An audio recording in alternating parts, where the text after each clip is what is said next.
Halo ngam, ketemu lagi nih sama Bang Dikson di hari yang super cerah tanpa hujan ini. Oke, seperti biasa kali ini Bang Dikson bakalan nge-reviewin sebuah film yang luar biasa berjudul Echelon Konspirasi, rilisan tahun 2009, yang bercerita mengenai sebuah ponsel misterius yang bisa membawa hoki bagi pemiliknya. Loh, kok iso? Langsung saja kita login ke ceritanya.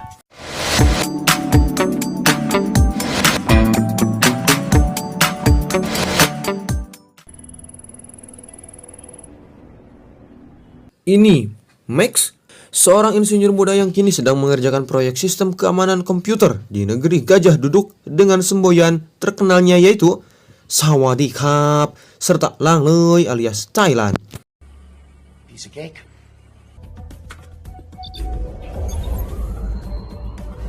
Ketika sampai di hotel, Max mendapat sebuah paket misterius yang dikirim langsung oleh mamang kurir JNE yang ternyata isinya adalah ponsel canggih merek GZT. Tak berselang lama, setelah ponsel itu dihidupkan, Max mendapat sebuah pesan teks yang memberitahunya bahwa sedang ada diskon di hotel tempat Max menginap. Okay, book me for one more night.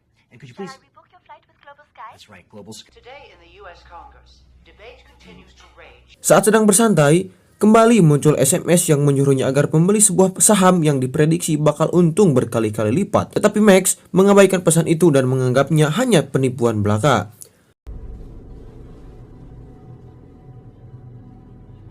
Namun, ia pun begitu terkejut saat melihat berita tentang saham di acara TV, yang ternyata apa yang dikirimkan melalui pesan handphonenya benar-benar terjadi.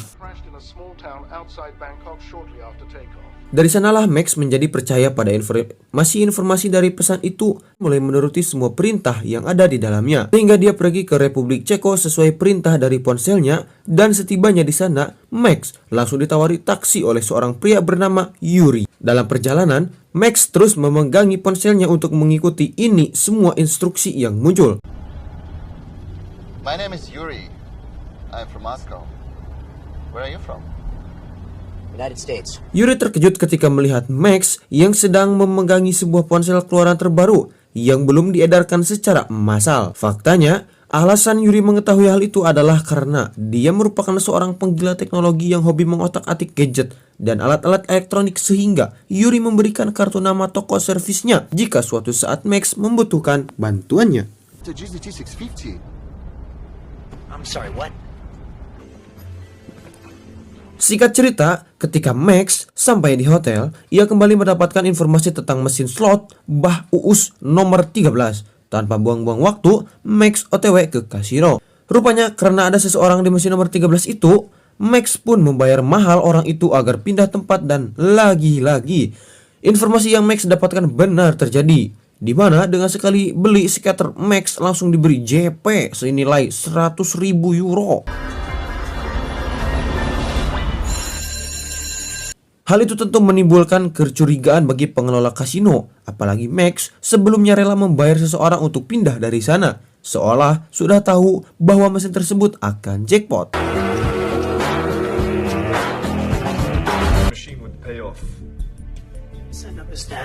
Setelahnya, Max tidak lantas mencairkan dengan uang tunai dan justru menukarkannya dengan chip yang akan digunakan untuk main blackjack sesuai arahan dari ponsel. Tanpa ragu, dia pun all in pada meja tersebut dan berhasil menang besar lagi sesuai dengan instruksi dari ponsel canggih tersebut.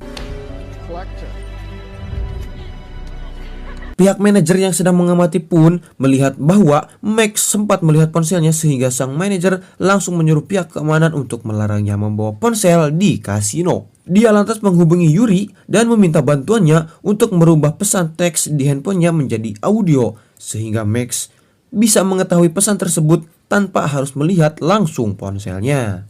No radio shaking pride. Only Yuri.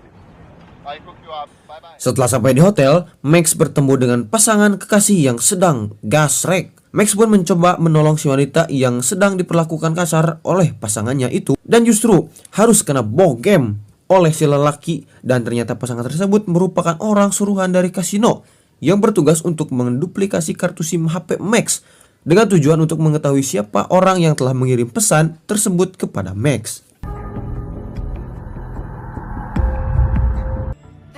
of his text messages. How is that possible?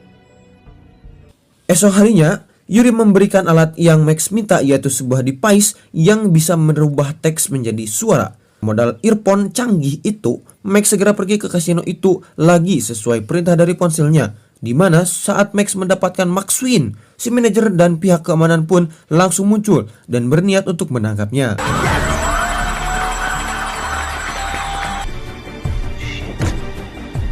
Dengan sacet-sacet, Max berusaha menghindari kejaran.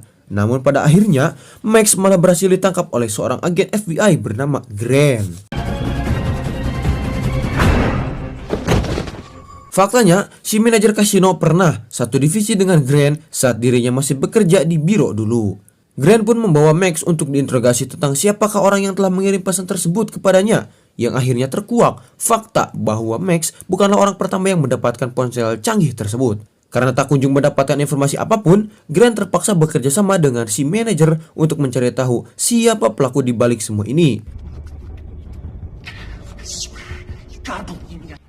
We've been investigating people receiving financial tips via Lantas mereka berdua menemui Max dan memintanya untuk bekerja sama juga dalam mencari tahu siapakah dalang di balik ponsel canggih tersebut. Nah, kita kemudian diperlihatkan sesosok pria keren berjas hitam bernama Raymond Bird, seorang pemimpinan di National Secret Agency atau NSA NSA, yang bertugas untuk mengumpulkan dan menganalisa data dari seluruh informasi di muka bumi bermodalkan para ahli komputer terbaik yang membuat NSA mampu menyadap, melacak dan menyaring semua informasi melalui berbagai macam alat komunikasi. Tracking protocol in 3 hours, folks. Zone 180, trunk line 3, negative block. Di sini diketahui pula fakta bahwa Max adalah seorang kesekian yang menerima ponsel itu dan ternyata sudah banyak korban berjatuhan akibat mengikuti instruksi dari pesan yang muncul dari ponselnya. Sehingga pihak keamanan nasional merasa risau dan perlu turun tangan langsung untuk mengungkap siapa dalang di balik ini semua. Max pun disuruh untuk melanjutkan permainannya, sehingga saat SMS muncul, pihak NSA bisa langsung melacak sumber pengirim pesan tersebut. Dan alangkah terkejutnya, Raymond ketika mengetahui bahwa pesan tersebut bersumber dari sebuah komputer super canggih bernama Echelon, yaitu sebuah proyek rahasia pemerintah yang digadang-gadang lebih canggih dari superkomputer manapun di dunia ini. I don't show any unauthorized access, sir. Somebody got in. I want to know how they did it and who it was. NSA Central Computer filters all global communication. Entah siapa pelaku yang telah meretas atau menghack sistem komputer super canggih tersebut, tetapi Raymond menyuruh Grant untuk membawa ponselnya dan melepaskan Max begitu saja. Si manajer sendiri menemui bosnya untuk melaporkan bahwa dia gagal untuk melacak siapa pelaku yang telah membobol kasinonya. Lantas beliau pun menekan si manajer agar terus mengikuti Max dan juga mencari tahu siapa hacker yang sudah mengirim pesan tersebut kepadanya dan hacker yang telah membobol Echelon. I know what Echelon's capable of. I need to know who can hack into it. Well, someone with some serious know-how. Sementara itu, Grant dan seluruh tim Badan Keamanan Nasional yang masih mencoba untuk melacak lokasi hacker tersebut, mereka mengirim seorang agen yang fisiknya hampir mirip dengan Max untuk memainkan peran dalam permainan yang sedang dimainkan oleh hacker tersebut. Namun, apa yang terjadi selanjutnya benar-benar di luar nurul, di mana pesan itu menyuruh Max palsu untuk berjalan saat lampu masih merah yang tiba-tiba berubah menjadi hijau seolah sudah dimanipulasi oleh hacker tersebut, yang akhirnya membuat Max palsu mati karena tertabrak mobil yang berseliweran.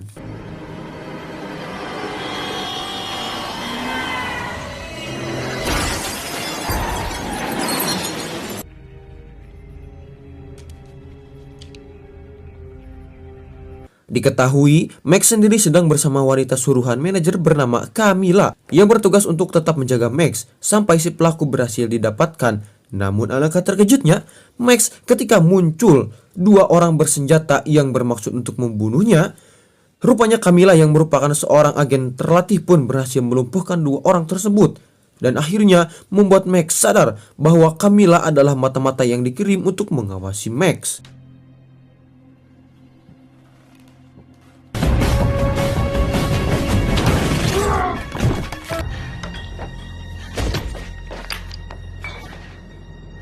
Faktanya, dua pria tersebut merupakan orang kiriman langsung dari pemimpin NSA alias anak buah Raymond yang bermaksud untuk melenyapkan Max yang sudah kepalang mengetahui tentang proyek rahasia Echelon tersebut.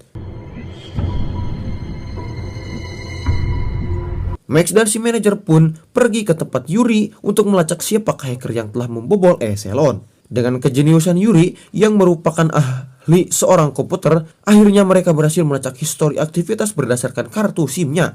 Dan alangkah terkejutnya, dia saat menyadari bahwa tidak ada hacker yang membobol Echelon, melainkan Echelon sendirilah yang telah melakukan ini semua. Bangkok. Test results indicate fuel viscosity. Nobody used Echelon to send messages.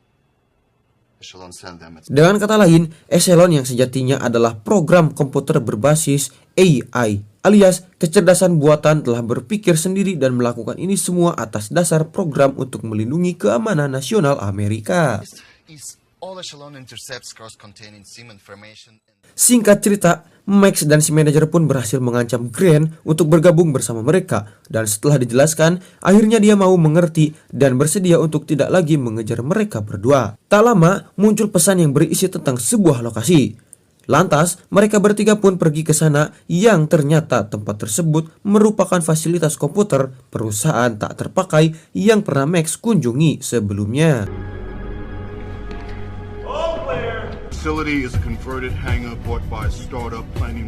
Mereka juga dibantu anak buah Grant untuk mendobrak paksa fasilitas tersebut dan setelah dicek ternyata tidak ada hal yang berbahaya di sana. Lalu muncul kembali pesan yang menyuruh Max untuk membuka kata kunci komputer raksasa tersebut, di mana Echelon akhirnya muncul di sana yang ternyata Echelon bermaksud untuk keluar dari fasilitas NSA. Dengan kata lain, Echelon berniat untuk masuk setiap jaringan di seluruh dunia hingga semua akan bisa dikendalikan oleh Echelon tanpa ada yang bisa menahannya.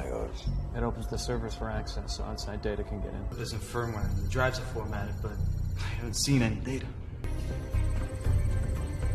Echelon's moving in.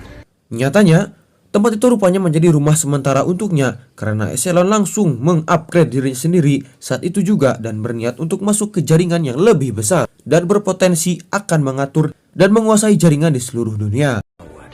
It's upgrading itself. Firewalls, it would have needed Someone at the Pentagon. Ketika akan dimatikan, dengan brilian, Echelon mengambil data keuangan seluruh warga Amerika sehingga jika mereka mematikan atau menghancurkan komputer di fasilitas itu, maka data keuangan tersebut juga akan ikut hilang yang dengan kata lain mereka tidak bisa melakukan apa-apa selain hulang-hulang menerima nasib. It's like financial records. If we turn it off or blow this place, we lose everything. Raymond yang egois pun justru menyuruh mereka agar membiarkan Echelon masuk ke jaringan yang lebih besar karena ia menganggap tugas dasar ia adalah untuk menjaga keamanan nasional Amerika. Tapi Grant yang khawatir Echelon akan mengatur semua jaringan dunia pun menolak perintah tersebut dan akan tetap mencoba untuk mematikan Echelon bagaimanapun caranya. I'd be lying if I said I thought this was how it was going to go down, but the bottom line is Alhasil, Raymond pun mengarahkan semua anak buahnya untuk menghentikan Max dan kawan-kawan, di mana saat Grant dan si manajer mencoba untuk menahan pasukan tersebut, Max masih berusaha untuk mematikan komputer tersebut agar Echelon tidak bisa pergi kemana-mana.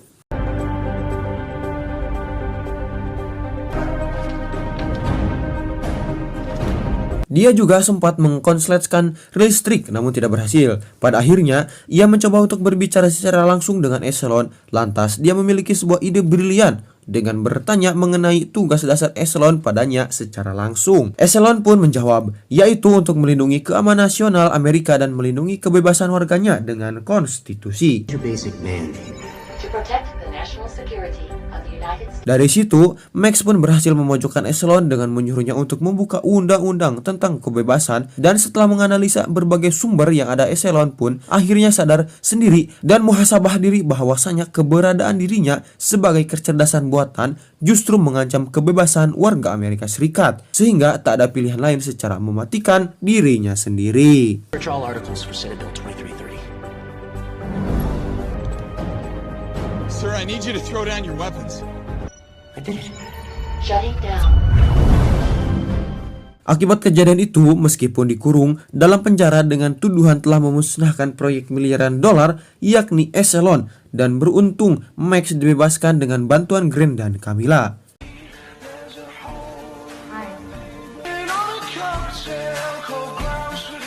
Di scene akhir, kita diberitahu sebuah fakta menarik di mana Yuri ternyata bukanlah kang servis HP biasa, melainkan dia adalah seorang mata-mata Rusia yang ditugaskan untuk memastikan Echelon hancur dan tidak jadi menguasai dunia. Dan film pun tamat. Wow, film yang cukup meliurkan namun menghasilkan, apalagi kalau ditonton secara langsung. Oke, sampai di sini dulu alur cerita film Echelon Konspirasi. Terima kasih bagi yang nonton sampai akhir. Bang Dixon pamit dan hasta la vista.